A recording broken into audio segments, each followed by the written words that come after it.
सगरोळी परिसरातील बोळेगाव व एसगी रेती घाटात चालू असलेल्या रेती उपसा ठेक्यांवर गेल्या काही दिवसांपासून ठेकेदार तालुका महसूल प्रशासनाला हाताशी धरून त्यांच्या संगनमताने मांजरा नदीपात्रात बनावट पावत्यांचा सर्रास वापर करीत असून ह्या बाबींकडे प्रशासन दुर्लक्ष करीत आहे।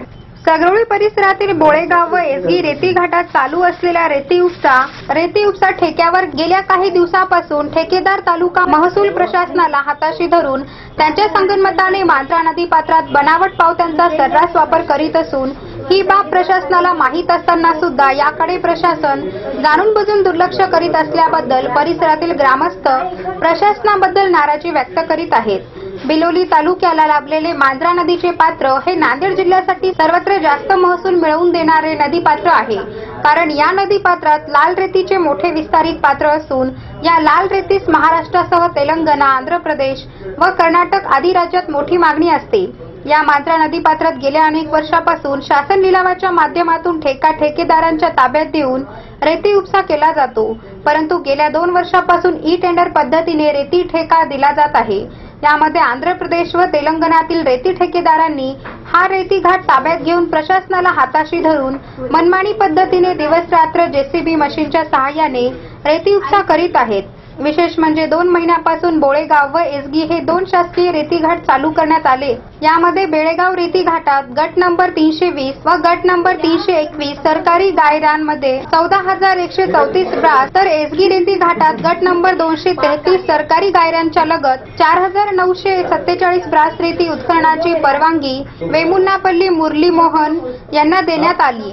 रेती घाटात ठेकेदाराने दिवस रात्र जेसीबी मशीनच्या सहाय्याने रेती उपसा करीत आहेत। यात दररोज 250 ते 300 ट्रक मधून रेती उपसा केली जात असून शासन दरबारी मात्र दररोज 10 ते 12 तर कधी 50 गाड्यांची नोंद दाखविली जात आहे। दररोज 250 ते 300 ट्रक भरून जात आहेत। याची जर काटेकोरपणे नियमानुसार नोंद केली तर बोळेगाव रेती घाट जास्तीत जास्त 15 दिवसात व एसगी रेती घाट 1 महिन्यात नियमानुसार बंद झाला असता। यामुळे नदीपात्राचे होणारे वाळवंट वाचले असते। याचबरोबर शासनाचा महसूल तिजोरीत आणखी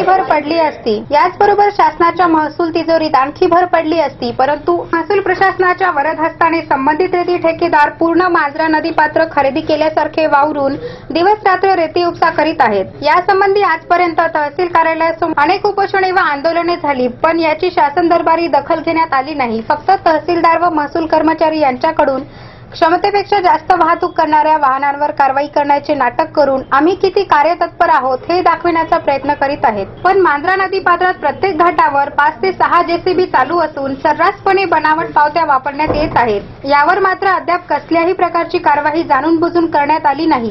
गत 10 वर्षापासून आंध्र प्रदेशातीलच ठेकेदारांना लिलाव का दिला जातो?